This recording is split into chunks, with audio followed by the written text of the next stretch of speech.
Peace. Welcome to my channel. My name is Gemini Goddess. Thank you for joining me. Here on this channel, we do divination, art, and a little mathematics. So if you're into that, don't forget to subscribe or like this video if this content resonates with you. So today, the kind of divination that we'll be doing is astrology. So we'll be doing your monthly for July 2022 astrology read. So stay tuned. Peace. So here are some of the tools I'll be using, some math tools, some paintbrushes, and yeah, let's go. First with my protractor, I make 2 circles so that I can have space to create, to interchange the house placements. So that's what the outer circle is for. And yeah, here's me making huge mistakes, but I always say, what is art without mistakes? Because guess what? There are none. In art, there are no mistakes. Maybe in mathematics there is. But here I am trying to get all the degrees right, make sure they're all 30 degrees and they're all perfect.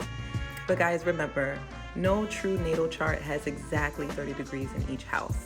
This is just a demo or like a sample of a basic natal geographical chart. So yeah, I decided to paint it these colors because I thought these colors were so dope. And this is kind of the vibe I was feeling for July, like this fiery, passionate, get things done, yet exciting and fulfilling month. So yeah, guys, shout out to my Cancers and Leo out there. Happy birthday. So yeah, you can watch me paint. This is how I pretty much plan for my month. So if you guys want to join me every month, please do so and create your own chart if you feel called to. First, we start out with our signs.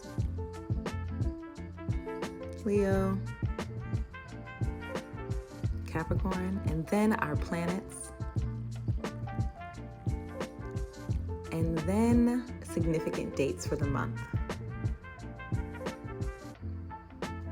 So you'll notice that I started out with Leo in the first house and I placed Moon there.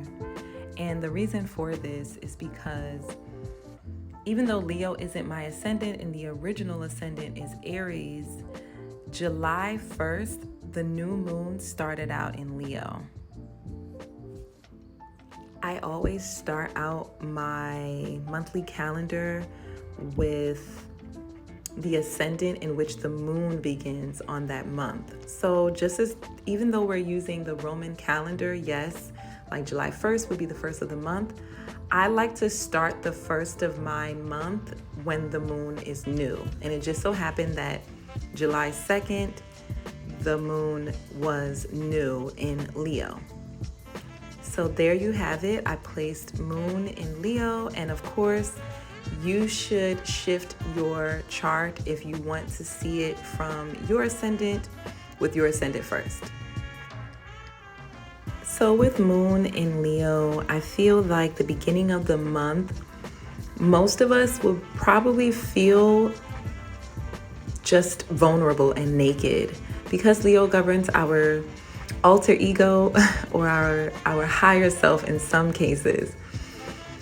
With the moon being new, meaning that we can't really reveal much of ourselves, it's pretty much hidden in that sign, we may feel a bit, I would say, exposed or vulnerable. We may feel like we need to shed parts of ourselves that aren't working, maybe our self-image, how we're perceived to others. This may be like our focus point the first 3 days of July. And then I place Mercury. So at the beginning of the month, we have Mercury conjunct Moon on the 2nd of July, which is the most opportune time for you to express your most deepest desires and emotions, because it'll all come into full bloom on the 13th when the moon becomes full in Capricorn. So yeah, guys, and remember, Moon and Mercury are the most transitory planets, meaning they shift quite often. And because of this, you may find your communication skills or technology to kind of like shift when it comes to you expressing your emotions. So yeah, guys, keep your head up. This is like a really good time to shine in your career as well.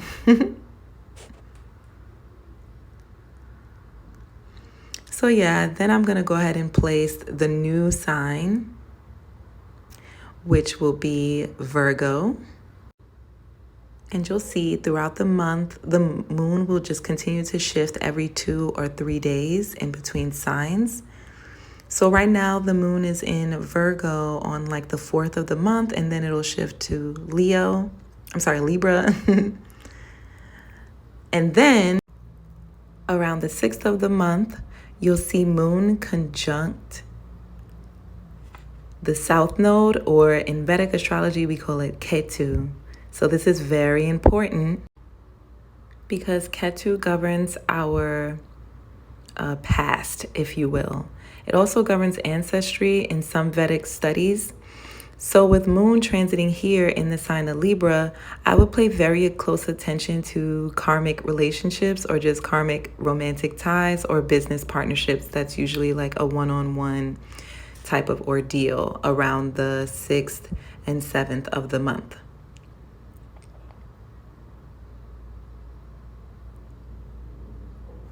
And then on the 8th of the month, moon will shift into Scorpio.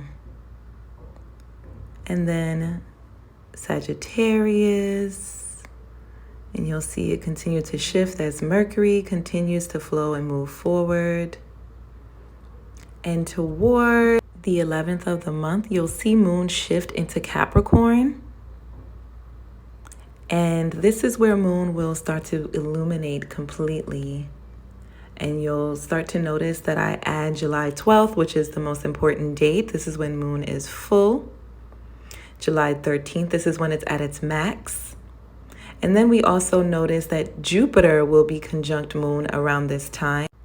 So around the 13th to the 14th of the month, you'll start to notice that there'll be some expansiveness in your emotional state as moon transits through Aquarius and conjuncts Jupiter. Here is when your psychic senses may be heightened to like mankind and what's happening in the world. If you guys are watching at this time, then war may be on your mind. So yeah. And we continue to shift and move forward. And toward the 16th of the month, we have a very special conjunction. You'll see here where moon is continuing to move and shift through signs, but on the fourth date after, we have major conjunctions where from the 13th of the month, Venus transits into Gemini, and so does Mercury. So yeah, guys, this is when that part of the month so the mid part of the month, the most exciting part of July, you'll have a lot of planetary conjunctions. And I think this will be the most opportune time for you to like work on projects or plan if you do anything to the public. I would plan all of my dates to expose or complete projects around the mid of the month so that I can display them. So yeah, here's my chart. I hope you enjoyed it. Peace.